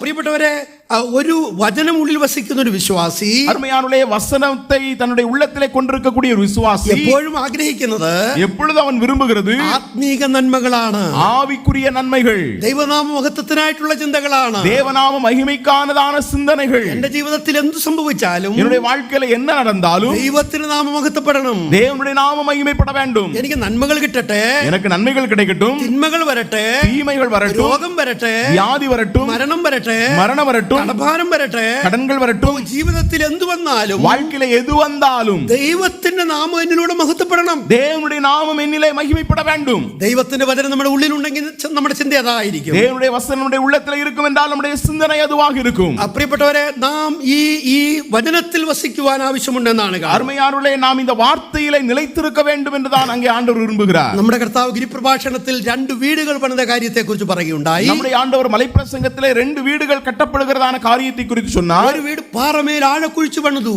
ஒரு வீடானது கற்பாறையிலே அது அஸ்திவாரம் போடப்பட்டு கட்டப்பட்டது. മറ്റേ വീട് വെറും മണൽമേലാണ് പണിതത്. மற்றொரு வீடு ஒரு மணல் மேல் கட்டப்பட்டது. ഓർക്കണം, ഈ 2 വീടുകളിൽ മേലും 3 വിധത്തിലുള്ള പ്രതികൂലങ്ങളാണ് അടിച്ചത്. நன்றாய் கவனிக்க வேண்டும். இந்த 2 வீடுகளின் மேலே 3 விதமான நிலைகள் வந்தது. ഒന്ന് മുകളിൽ നിന്നുള്ള പ്രതികൂലം, ஒன்று மேலே இருந்து வரக்கூடியதான பிரச்சனை, വൻമഴ പെയ്തു എന്നാണ് നമ്മൾ കാണുന്നത്. பெருமழை பெய்தது என்று வாசிக்கிறோம். 2 താഴെ നിന്നുള്ള പ്രതികൂലം, இரண்டாவது கீழே இருந்து வரக்கூடியதான எதிரான சூழ்நிலை, നദികൾ പൊങ്ങി എന്ന് കാണുകയാണ്. அங்கே வெள்ளங்கள் பெருகினது என்று வாசிக்கிறோம். 4 വശങ്ങളിൽ നിന്നുള്ള പ്രതികൂലം, மூன்றாவதாக நாலாபுறத்திலிருந்து வரக்கூடியதான எதிர் சூழ்நிலை, കാറ്റടിച്ചു എന്ന് കാണുകയാണ്. அங்கே காற்று வீசினது என்று வாசிக்கிறோம். പക്ഷെ ഒരു കാര്യം ഓർക്കണം, ஆனா ஒரு காரியத்தை நாம் ஞாபகத்தில் வைக்க வேண்டும். പാറമേൽ അടിസ്ഥാനമിട്ട വീട് അവിടെ തന്നെ നിന്നു. அங்கே கற்பாறையின் மேலே அஸ்திவாரம் போடப்பட்டதான வீடு நிலைத்திருந்தது. മറ്റേ വീടാണ് നിലം പതിച്ചത്.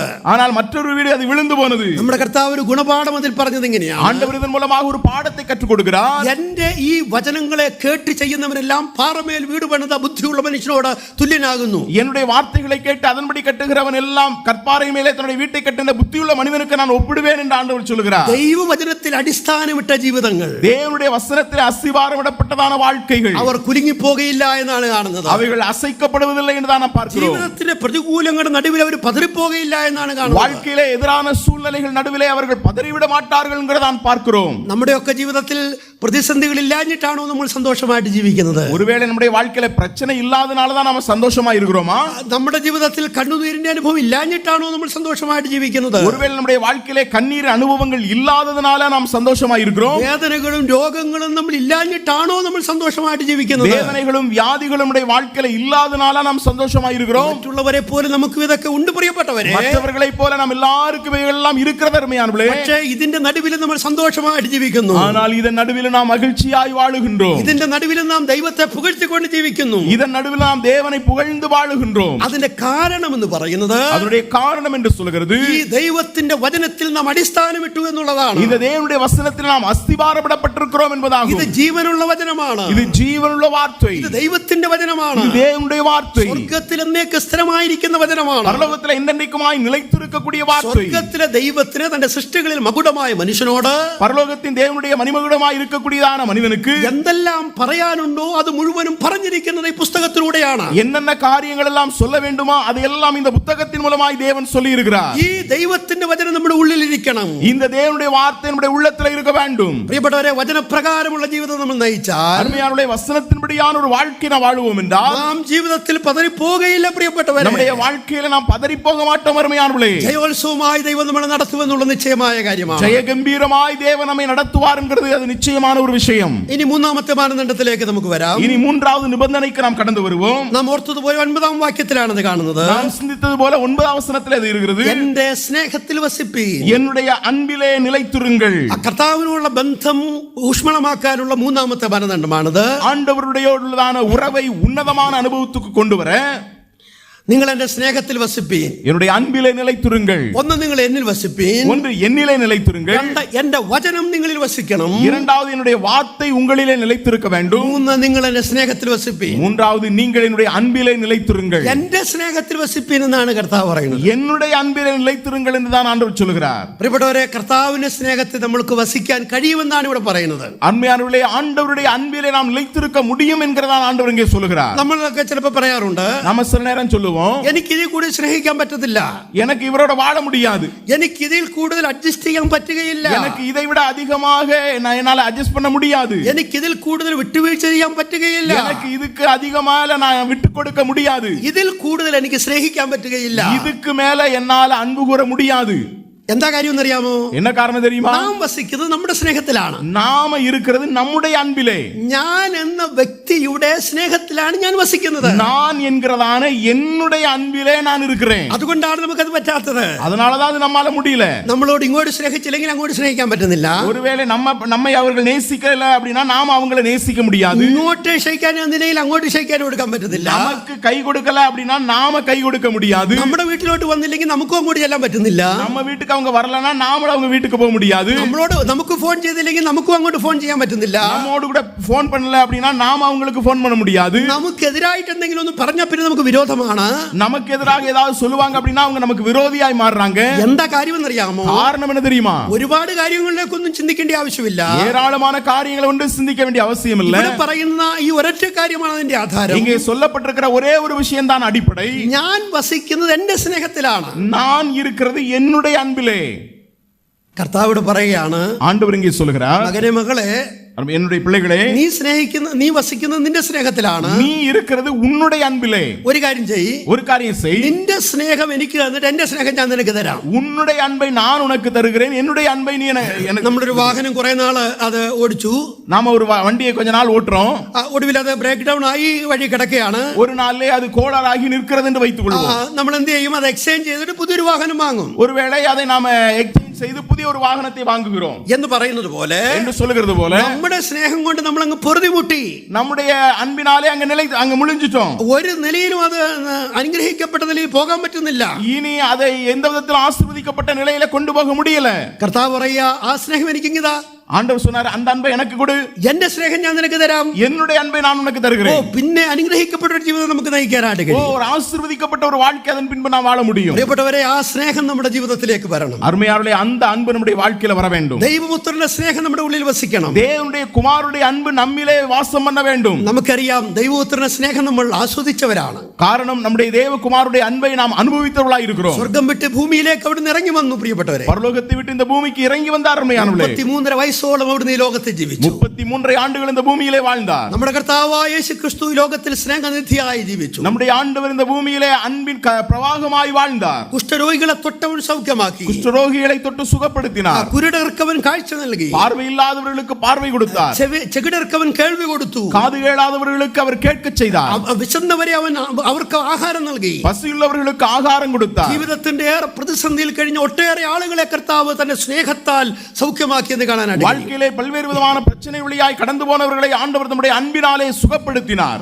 മാത്രമല്ല, കർത്താവ് യേശുക്രിസ്തുവിന്റെ സ്നേഹത്തിന്റെ ആ ഏറ്റവും വലിയ ഉന്നതമായ ചിത്രം നമുക്ക് കാണുവാൻ കഴിയുന്നത് കാൽവറിയിലെ ക്രൂശിലാണ്. அது மட்டுமல்ல, நம்முடைய ஆண்டவராக இயேசு கிறிஸ்துடைய அன்பின் உன்னதத்தை நாம் கல்வாரி சிலுவையிலே பார்க்கிறோம். യാതൊരു പാപവും ചെയ്യാത്ത പരിശുദ്ധ രക്ഷകൻ, எந்த ஒரு பாவம் செய்யாத பரிசுத்தர், ഒരു പാപവും ചെയ്യാത്ത ദൈവപുത്രൻ, எந்த ஒரு பாவம் செய்யாத தேவகுமாரன் നമുക്ക് വേണ്ടി കാൽവറിയിലെ ക്രൂശിൽ യാഗമായി തീരുകയാണ്. நமக்காக கல்வாரி சிலுவையிலே பலியானார். യേശുക്രിസ്തുവിൽ ഒരു പാപവുമില്ലായിരുന്നു. இயேசு கிறிஸ்துவிலே எந்த ஒரு பாவமும் இல்லை. അവനെ വിസ്തരിച്ച് വിധി പ്രഖ്യാപിച്ച പീലാത്തോസ് ചോദിക്കുന്നത് ഇവൻ ചെയ്ത ദോഷമെന്ത് എന്നുള്ളതാണ്. அவரை நியாயம் விசாரித்தான பிலாத்து கேட்கிறான், இவன் என்ன குற்றம் செய்தார்? നമ്മുടെ കർത്താവിന് ഒരു ചെറിയ കുറ്റം പോലും കാണിക്കുവാൻ ആർക്കും കഴിഞ്ഞില്ല. நம்முடைய ஆண்டவரிடத்தில் ஒரு சிறு குற்றத்தை கூட யாராலும் சுட்டி காண்பிக்க முடியவில்லை. എങ്കിലും ഏറ്റവും ശാപകരമായ ക്രൂശുമരണം കർത്താവിന് കൊടുക്കുകയാണ്. என்றாலும் கூட அந்த சபிக்கப்பட்டதான சிலுவை மரணம் அவருக்கு கொடுக்கப்பட்டது. നമ്മുടെ കർത്താവിനെ റോമൻ പടയാളികൾ ബലമായി പിടിച്ചു ക്രൂശിച്ചതല്ല. நம்முடைய ஆண்டவரை ரோம படைவீரர்கள் அவர்கள் பலவந்தமாக சிலுவையில் அறையவில்லை. നമ്മുടെ കർത്താവ് തന്നെത്താൻ ഏൽപ്പിച്ചു കൊടുത്തതാണ്. நம்முடைய ஆண்டவர் தம்மை தாமே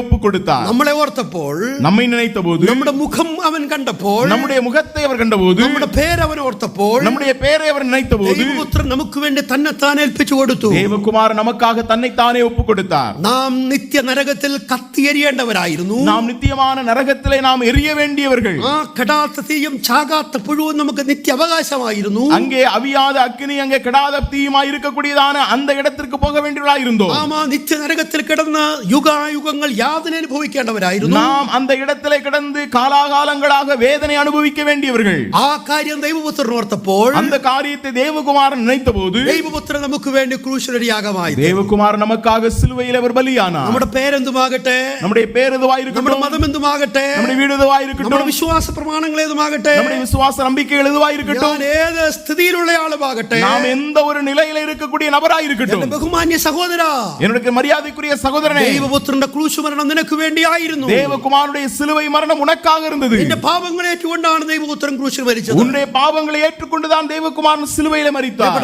അവിടെയാണ് ദൈവസ്നേഹത്തിന്റെ യഥാർത്ഥ ചിത്രം നമ്മൾ കാണുന്നത്. அருமையானவர்களே, தேவ அன்பினுடைய உண்மையான படத்தை நாம் அங்கேதான் பார்க்கிறோம். ആ സ്നേഹം എത്രയോ ആഴമേറിയ സ്നേഹമാണ്. அந்த அன்பு எவ்வளவு ஆழமான ஒரு அன்பு. മലയാളത്തിൽ ഒരു ഭക്തകവി ഇങ്ങനെ പാടിയിട്ടുണ്ട്. மலையாளத்தில் ஒரு பக்தன் இவ்விதமாய் பாடுகிறார். അതിന്റെ ആശയം ഇങ്ങനെയാണ്. அவர் அதனுடைய அர்த்தம் இப்படி: ദൈവസ്നേഹത്തെ കുറിച്ച് പാടിയാൽ, தேவ அன்பை குறித்து பாடினால், ആയിരം നാവുകൾ കൊണ്ട് പാടിയാലും അത് മതി വരികയില്ല.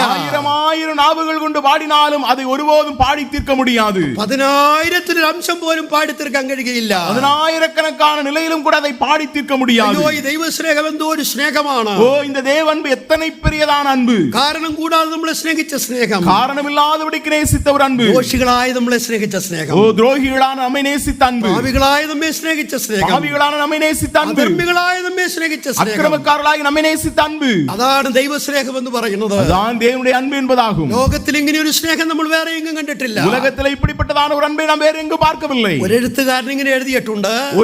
ஒரு கவிஞன் விதமாக எழுதுகிறார்: ലോകത്തിലെ സകല എഴുത്തുകാരും ഇരുന്ന് എഴുതാനായിട്ട് തുടങ്ങുക ദൈവസ്നേഹത്തെ കുറിച്ച്. ஒருவேளை தேவ அன்பை குறித்து உலகத்துள்ளதான எல்லா எழுத்தாளர்களும் எழுத ஆரம்பிக்கிறார்கள். ലോകത്തിലെ സകല മരക്കൊമ്പുകളുടെയും ചില്ലകൾ പേനയായിട്ട് ഉപയോഗിക്കുകയാണ്. உலகத்துள்ளான மரங்களை எல்லாம் பேனாவாக்கி, ലോകത്തിലെ സകല ജലാശയങ്ങളിലെ ജലം മഷിയായിട്ട് ഉപയോഗിക്കുകയാണ്. உலகத்துள்ளதான சமுத்திரத்தினுடைய தண்ணீர்களை எல்லாம் மையாக்கி, ആകാശം മുഴുവനും പേപ്പറായിട്ട് ഉപയോഗിക്കുകയാണ്. வான விதானத்தை பேப்பராக பயன்படுத்தி, അങ്ങനെയെല്ലാം എല്ലാ എഴുത്തുകാരും ഒരുമിച്ചിരുന്ന് എഴുതിയാലും, அவ்விதமாக எல்லா எழுத்தாளர்களும் கவிஞர்களும் ஒன்றாயிருந்து எழுதினாலும், എഴുതി തീർക്കാൻ കഴിയാത്തൊരു വിഷയമാണ് ദൈവസ്നേഹം എന്ന് പറയുന്നത്. முழுமையாய் எழுதி முடிக்க முடியாத ஒரு விஷயம்தான் தேவனுடைய அன்பு என்பதாகும். ആ സ്നേഹം എത്രയോ വലിയതാണ്. ஓ, அந்த அன்பு எவ்வளவு பெரியது! അതിന്റെ ആഴവും ഉയരവും നീളവും ഒന്നും ആർക്കും മനസ്സിലാക്കാൻ കഴിയാതെ, அதனுடைய நீளம், அகலம், ஆழம், உயரம் யாராலும் அறிந்து கொள்ள இயலாது. അത്രമാത്രം ഉന്നതമാണ് പ്രിയപ്പെട്ടവരെ. அவ்வளவாய் அறிவு കിട്ടാத ഉന്നതமான അன்பு. അതാണ് ദൈവസ്നേഹം എന്ന് പറയുന്നത്. அதான் தேவனுடைய அன்பு என்பதாகும்.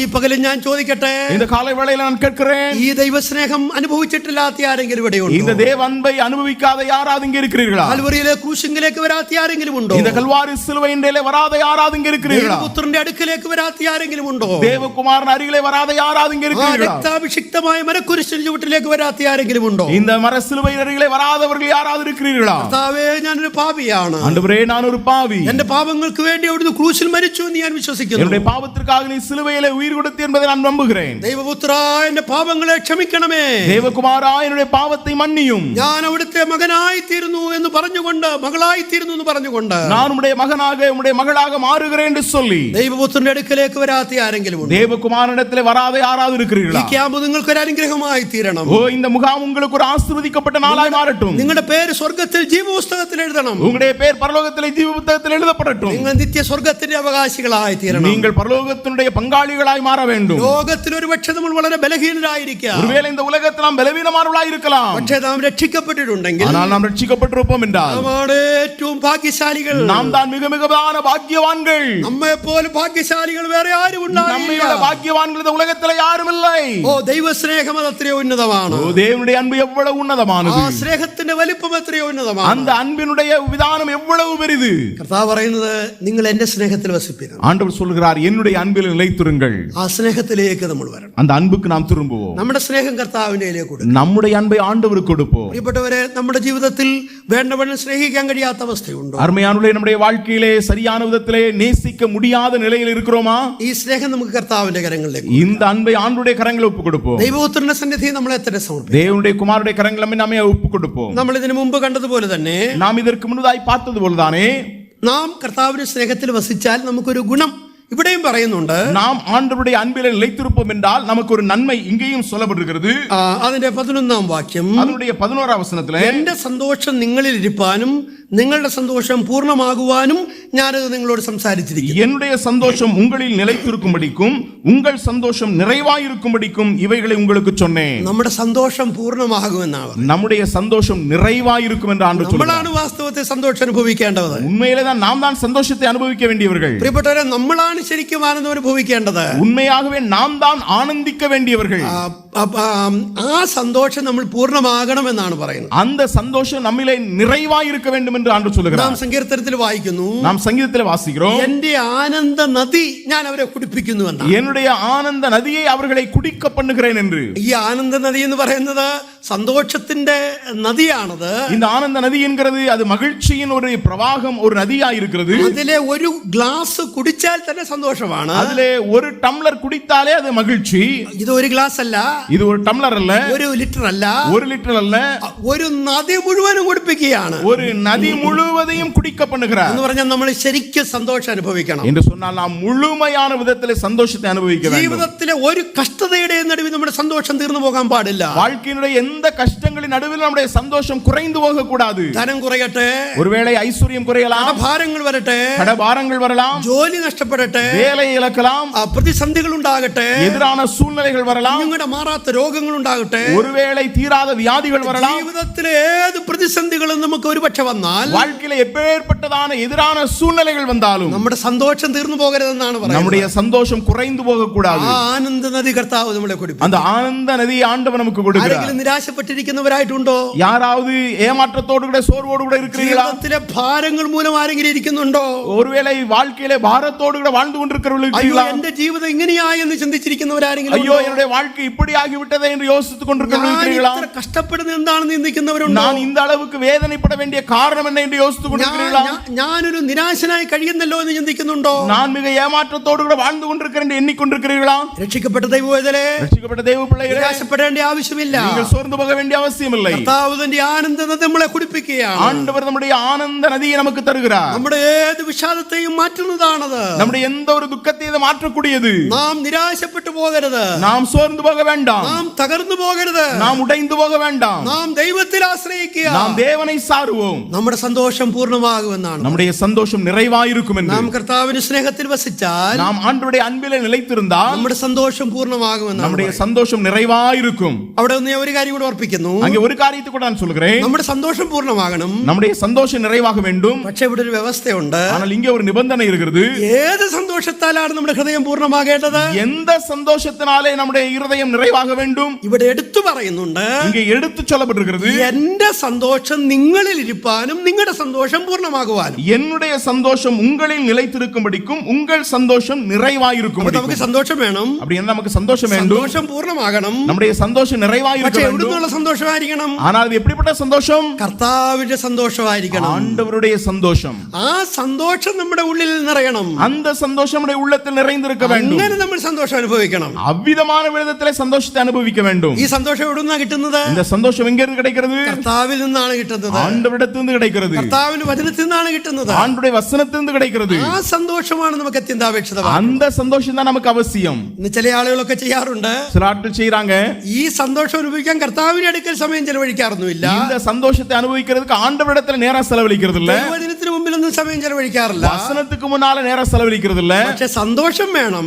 ஆனா சந்தோஷம் வேணும். അതിനെന്തോ ചെയ്യുമെന്ന് അറിയാമോ? ஆனா அதுக்கு என்ன செய்வாங்க தெரியுமா? പെട്ടെന്ന് കിട്ടുന്ന ചില സന്തോഷത്തിന് പുറകെ അങ്ങ് പോകും. உடனடியாய் கிடைக்கக்கூடிய ஏதாவது சந்தோஷத்துக்கு பின்னால போவாங்க. ഉദാഹരണമായി പറഞ്ഞാൽ, உதாரணமா சொல்லணும்னா நாடகம், சினிமா, ക്യാബറേ ഡിസ്കോ ഡാൻസുകൾ, கேபரே டிஸ்கோஸ் டான்ஸ், വാട്സാപ്പിലൂടെ യൂട്യൂബിലൂടെ ഇൻസ്റ്റഗ്രാമിലൂടെ ഒക്കെ കാണുന്ന മോശമായ കാഴ്ചകൾ, வாட்ஸ்அப் மூலமாக, யூடியூப் மூலமாக, இன்ஸ்டாகிராம் மூலமாக பார்க்கக்கூடியதான மோசமான காரியங்கள், പെട്ടെന്ന് കിട്ടുന്ന സന്തോഷങ്ങൾ உடனடியாய் கிடைக்கக்கூடிய சில அற்ப சந்தோஷங்கள், അനുഭവിക്കാനായിട്ട് തയ്യാറാകും. அதை அனுபவிக்க ஆயத்தமாகிறார்கள். പാടില്ല, கூடாது, അനുവദനീയമല്ല. அது நமக்கு அனுமதிக்கப்படவில்லை. രക്ഷിക്കപ്പെട്ട ദൈവവേദനയെ അത് പാടില്ല. ரட்சிக்கப்பட்ட தேவ பிள்ளை அது கூடாது. നമുക്ക് സന്തോഷം വേണം. நமக்கு சந்தோஷம் வேண்டும். ആ സന്തോഷം அந்த சந்தோஷம் ദൈവവചനം തരുന്ന സന്തോഷമായിരിക്കണം. தேவனுடைய வசனம் கொடுக்கக்கூடிய சந்தோஷமாயிருக்க ദൈവം வேண்டும். തരുന്ന സന്തോഷമായിരിക്കണം. தேவன் கொடுக்கக்கூடிய சந்தோஷமாயிருக்க வேண்டும். കർത്താവ് നമ്മളെ സഹായിക്കട്ടെ. ஆண்டவர் நமக்கு உதவி செய்வாராக. ഞങ്ങൾ യുവാക്കൾ ഉപസംഹരിക്കട്ടെ. வார்த்தைகளை நான் நிறுத்த விரும்புகிறேன். കർത്താവിനോടുള്ള നമ്മുടെ ബന്ധം ഉന്നതമായി തീരാനായിട്ടുള്ള മൂന്ന് മാനദണ്ഡങ്ങളാണ്. ஆண்டவரோடுதான் நம்முடைய உறவு உன்னதமான நிலையில் இருக்க காணப்படுகிறதற்கு 3 விதமான நிபந்தனைகள். ഒന്ന്, എന്നിൽ വസിപ്പീൻ. ஒன்று, என்னிலே நிலைத்திருங்கள். 2,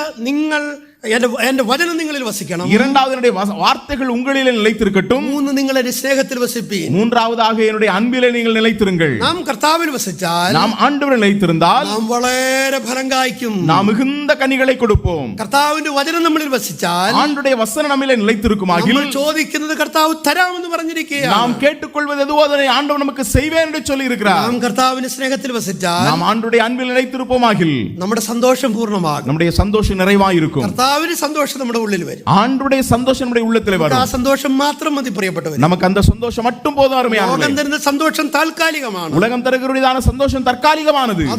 അത് നമുക്ക് ശാശ്വതമല്ല പ്രിയപ്പെട്ടവർ. அது ஒரு நிலையானது அல்ல அருமையானவர்களே. കർത്താവിന്റെ സന്നിധിയിൽ സന്തോഷ പരിപൂർണതയുണ്ട്. ஆண்டவருடைய சந்தோஷத்திலே பரிபூர்ணமான ஆனந்த சந்தோஷம் உண்டு. അവന്റെ വലത്ത് ഭാഗത്തെന്നും പ്രമോദമുണ്ട്. அவருடைய வலது வாரிசத்தில் நித்திய பேரின்பம் உண்டு. ആ സന്തോഷമാണ് നമ്മൾ അനുഭവിക്കണം. அந்த சந்தோஷத்தை நாம் அனுபவிக்க வேண்டும். സന്തോഷമുള്ളവരായി നമുക്ക് ജീവിക്കാം. அப்படிப்பட்ட சந்தோஷமுள்ளவராய் நாம் வாழுவோம். ഈ മൂന്ന് മാനദണ്ഡങ്ങൾ പ്രമാണിച്ചുകൊണ്ട് இந்த மூன்று நிபந்தனைகளை கைக்கொண்டு കർത്താവിനോടുള്ള ബന്ധം നമുക്ക് ഊഷ്മളമാക്കി തരും. ஆண்டவரோடுള്ളதான அன்பை அந்த உறவை நாம் உன்னதமானதாய் மாற்றுவோம். ഒരു നിമിഷം നമ്മുടെ കണ്ണുകളെ നമുക്ക് ஒரு நிமிடம் கண்களை மூடுவோம். ഒരു നിമിഷം നമ്മുടെ തലകളെ നമുക്ക് ദൈവസന്നിധിയിൽ ஒரு நிமிடம் நம்முடைய தலைகளை தாழ்த்துவோம். രാവിലെ നാം വിലയേറിയ ദൈവവചനത്തിന് മുമ്പിൽ ഇരിക്കുകയായി. இந்த காலை வேளையிலே விளையேறப்பட்ட தேவவசனத்துக்குள்ளாய் நாம் அமர்ந்திருக்கிறோம். കർത്താവേ, അങ്ങയോടുള്ള ബന്ധം എനിക്ക് അങ്ങനെയുണ്ട്. ஆண்டவரே, உம்மோடுள்ளதான உறவு எப்படி இருக்கிறது? ഞാൻ സൺഡേയിലെ കർത്തൃമേശയ്ക്ക് പോകുന്നുണ്ട്. நான் ஞாயிற்றுக்கிழமை கர்த்தருடைய பந்தியை நான் அனுசரிக்க போகிறேன். മീറ്റിങ്ങുകൾക്ക് പോകാറുണ്ട്. நான் குடும்ப கூடுகைகளுக்கு போகிறேன். അങ്ങനെയുള്ള മീറ്റിങ്ങുകൾക്കൊക്കെ ഞാൻ പോകാറുണ്ട്. இப்படிப்பட்டதான கூட்டங்களுக்கு நான் போகிறேன். പക്ഷേ എന്റെ വ്യക്തിപരമായ ജീവിതത്തിൽ, ஆனால் என்னுடைய தனிப்பட்ட வாழ்க்கையிலே അങ്ങയുമായുള്ള ബന്ധം എനിക്ക് അങ്ങനെ உம்மோடுள்ளதான உறவு எப்படி இருக்கிறது? കർത്താവിനെ എപ്പോഴും എന്റെ മുമ്പിൽ ഞാൻ വെച്ചിരിക്കുകയാണ്. ஆண்டவரை எப்பொழுது எனக்கு முன்னதாக நான் வைத்திருக்கிறேனா? എന്റെ ജീവിതത്തിലെ ഏറ്റവും ശ്രേഷ്ഠൻ കർത്താവ് തന്നെയാണ്. என்னுடைய வாழ்க்கையிலே மிக முக்கியமானது ஆண்டவர் தானா? എന്റെ ജീവിതത്തിലെ ഏറ്റവും ഉന്നതൻ കർത്താവ് തന്നെയാണ്. என்னுடைய வாழ்க்கையிலே மிக உன்னதமான நிலையில் ஆண்டவர் இருக்கிறாரா? കർത്താവെ, അങ്ങയെ ബഹുമാനിക്കുന്ന പോലെ ഞാൻ ലോകത്തെക്കാൾ അധികം അങ്ങയെയാണോ ഞാൻ ബഹുമാനിക്കുന്നത്? ஆண்டவரே, உலகத்தை காட்டில் அதிகமாய் உம்மை நான் கனப்படுத்துகிறேனா? അങ്ങയോടുള്ള അങ്ങയിൽ വസിക്കുന്ന അനുഭവം എന്റെ ജീവിതത്തിലേക്ക് உம்மிலே நிலைத்திருக்கக்கூடியதான ஒரு அனுபவத்தை எனக்கு தாரும். ഞാൻ അങ്ങയുടെ സ്നേഹത്തിലാണോ വസിക്കുന്നത്? உம்முடைய அன்பிலே நிலைத்திருக்கிறேனா? അങ്ങയുടെ വചനം എന്റെ ഉള്ളിൽ വസിക്കുന്നുണ്ടോ? உம்முடைய வார்த்தை என்னுடைய உள்ளத்திலே வாசம் பண்ணுகிறதா? കർത്താവേ, എന്റെ കുറവുകൾ അവിടുന്ന് ക്ഷമിക്കണമേ എന്ന് നമുക്ക് പറയാം. ஆண்டவரே, என்னுடைய குறைகளை நீர் மன்னியும் என்று ഈ சொல்லுவோம். ക്യാമ്പിൽ വന്നത് മുഖാന്തരം இந்த முகாமுக்கு வந்தது நிமித்தம் നമ്മുടെ ജീവിതങ്ങളെ തിരുത്തുവാൻ നമുക്കിടയാകും. நம்முடைய வாழ்க்கையை சரி செய்ய ஆண்டவர் உதவி செய்வாராக. കർത്താവേ, എനിക്ക് അങ്ങയെ പ്രസാദിപ്പിച്ച് ജീവിക്കണമെന്ന് ആഗ്രഹമുണ്ട്. ஆண்டவரே, உம்மை பிரியப்படுத்தி வாழ வேண்டும் என்று நான் விரும்புகிறேன். എനിക്ക് അങ്ങയുടെ വഴികളിൽ ജീവിക്കണമെന്ന് ആഗ്രഹം. உம்முடைய வழிகளிலே வாழ வேண்டும் என்று விரும்புகிறேன். എന്നെ അതിന് സഹായിക്കണമേ കർത്താവേ. எனக்கு நீர் அதற்கு உதவி செய்யும் ஆண்டவரே. ക്യാമ്പിൽ ഞാൻ പങ്കെടുക്കുന്ന മുഖാന്തരം ജീവിതത്തിൽ ഒരുപാട് തീരുമാനങ്ങൾ ചെയ്യാൻ എന്നെ സഹായിക്കും. இந்த முகாமில் நான் பங்கெடுக்கிறது நிமித்தமாக வாழ்க்கையிலே சில தீர்மானங்கள் எடுக்க எனக்கு உதவி செய்யும். ഞാൻ ഉറപ്പിച്ചതുപോലെ ഇതുവരെയും ഈ ദൈവസ്നേഹത്തിലേക്ക് വന്നിട്ടില്ലാത്ത ആരെങ്കിലും, ஏற்கனவே நான் சொன்னது போல இதுவரைக்கும் இந்த தெய்வ அன்பிடத்திலே வராத யாராவது இருப்பீர்களாகில், ക്രൂശിന്റെ ചുവട്ടിലേക്ക് വരാത്ത ആരെങ്കിലും, சிலுவை அடியிலே வராத யாராவது இருப்பீர்கள் என்றால், ഈ ക്യാമ്പിൽ പങ്കെടുക്കുന്ന മുഖാന്തരം இந்த முகாமுக்கு வந்தது நிமித்தம் നമ്മുടെ പാപങ്ങൾ നമ്മൾ യേശു കർത്താവിനോട് വ്യക്തിപരമായി ഏറ്റുപറയണം. நம்முடைய பாவங்களை நம்முடைய கர்த்தராகிய கிறிஸ்து இயேசுவிடத்தில் தனிப்பட்ட விதத்தில் அறிக்கை செய்ய வேண்டும். നാം ദൈവമക്കളായി തീരണം. நாம் தேவனுடைய பிள்ளைகளாய் மாற வேண்டும். കർത്താവ് നമ്മളെ അനുഗ്രഹിക്കട്ടെ. ஆண்டவர் நம்மை ஆசீர்வதிப்பாராக. ചിന്തകളാൽ ദൈവം നമ്മെ എല്ലാവരെയും സഹായിക്കട്ടെ. இந்த சிந்தனைகளாலே தேவன் நமக்கு உதவி செய்வார். അവിടുത്തെ വിലയേറിയ നാമം ഇന്നും എന്നേക്കും വാഴ്ത്തപ്പെടും. அவருடைய விலையேறப்பட்ட நாமம் இன்றும் என்று மகிமைப்படுவதாக.